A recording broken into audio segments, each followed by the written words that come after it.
तो चलिए आज एक बड़ी मजेदार कहानी सुनते हैं। एक ऐसी कहानी जो हमारी प्लेट में रखे खाने को सीधा स्पेस से जोड़ती है।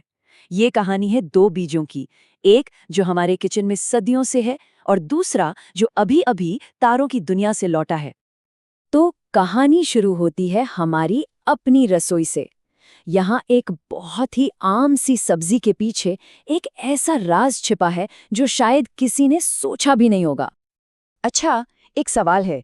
जरा सोचिए, वो कौन सी सब्जी है जो दुनिया के हर कोने में, लगभग हर तरह के खाने में अपनी जगह बना लेती है? बिल्कुल सही आलू। मतलब समोसे की फिलिंग हो या क्रिस्पी फ्रेंच फ्राइज, आलू के बिना तो काम ही नहीं चलता।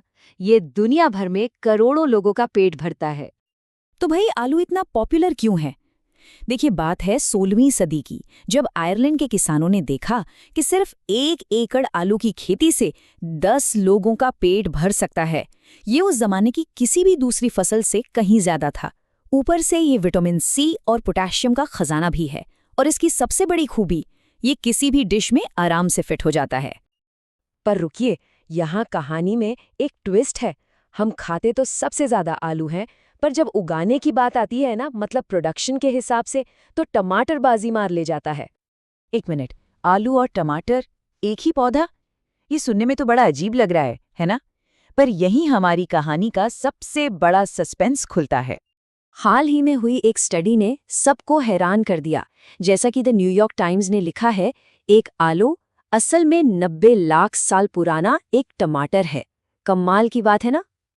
अब सवाल यह है कि भाई ये हुआ कैसे? तो देखिए, लाखों साल पहले ना नेचर में एक गजब का जेनेटिक मिक्सअप हुआ।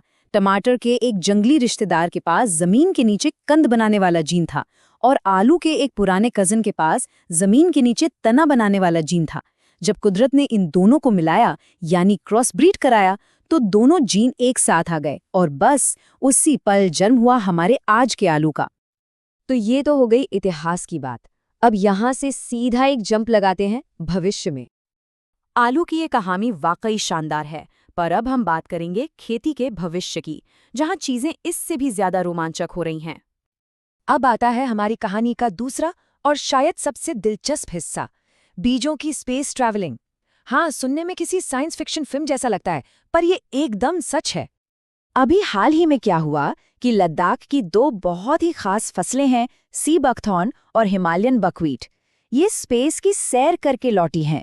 इन बीजों को नासा के एक कैप्सूल में बिठाकर इंटरनेशनल स्पेस स्टेशन भेजा गया था, जहां उन्होंने ब्रह्मांड के सबसे मुश्किल हालात का सामना किया। पर सवाल ये है कि बीजों को स्पेस में भेजा ही क्यों गया? इस प्रोसेस को कहते हैं स्पेस ब्रीडिंग। देखिए, स्पेस का जो माहौल है ना, जीरो ग्रेविटी, खतरनाक रेडिएशन और तापमान का भयंकर उतार चढ़ाव, ये सब बीजों के लिए एक बहुत बड़ा स्ट्रेस टेस्ट है। और यही तनाव उनके डीएनए में छोटे छोटे बदलाव यानी म्यूटेशन ला सकता है। तो इसका फायदा क्या है? देखिए, ज्यादातर बदलाव तो बेकार ही होते हैं, पर कभी कभी कोई एक म्यूटेशन बीज को सुपर बना देता है। जरा कल्पना कीजिए, ऐसी फसलें जो भयंकर सूखे या कड़ाके की ठंड में भी जिंदा रहें, या ऐसी फसलें जो बंजर जमीन पर भी उग सकें। ये टेक्नोलॉजी सिर्फ स्पेस में खाना उगाने के लिए नहीं, बल्कि धरती पर क्लाइमेट चेंज से लड़ने में भी एक गेम चेंजर हो सकती है। अब ये सब सुनने में तो बहुत ही शानदार लग रहा है, पर क्या इस सिक्के का कोई दूसरा पहलू भी है? चलिए इस पर भी नजर डालते हैं। मतलब, इतनी जबरदस्त टेक्नोलॉजी के क्या कुछ खतरे भी हो सकते हैं? इसका जवाब हमें बहुत दूर नहीं, बल्कि इतिहास में ही मिल जाता है। मॉन्सेंटो का केस याद है? उन्होंने जेनेटिकली मॉडिफाइड बीज बनाए जो कमाल के थे, इसमें कोई शक नहीं। लेकिन एक शर्त थी, ये बीज पेटेंटेड थे। इसका मतलब सीधा था, किसान अपनी फसल से बीज बचाकर अगले साल के लिए इस्तेमाल नहीं कर सकते थे। उन्हें हर साल कंपनी से नए बीज खरीदने पड़ते थे, और बस वो एक तरह के जाल में फंसते चले गए। तो सवाल सीधा है, क्या ये स्पेस सीड्स भी किसानों के लिए वैसा ही कोई जाल तैयार कर सकते हैं? और यहीं से वो सबसे बड़ा सवाल खड़ा होता है कि आखिर हमारे खाने का, हमारे भोजन का मालिक कौन है? जरा सोचिए, अगर स्पेस से लौटा कोई बीज सच में एक सुपर फसल बन गया तो क्या होगा? उसका पेटेंट कौन लेगा? एक बात ध्यान रखिए, ये स्पेस सीड्स जेनेटिकली मॉडिफाइड यानी जीएम नहीं है। जीएम में वैज्ञानिक लैब के अंदर जीन बदलते हैं, जबकि यहाँ नेचर खुद स्पेस के माहौल से बदलाव ला रही है। पर सवाल तो वही का वही है, क्या किसानों को इसे इस्तेमाल करने के लिए हर साल लाइसेंस फीस देनी होगी? हाँ, पर इस कहानी में एक उम्मीद की किरण भी है। ये जो लद्दाखी बीज स्पेस गए हैं ना, इस प्रोजेक्ट में तय हुआ है कि स्टडी के बाद इन्हें वापस वहीं के स्थानीय समुदायों को लौटा दिया जाएगा।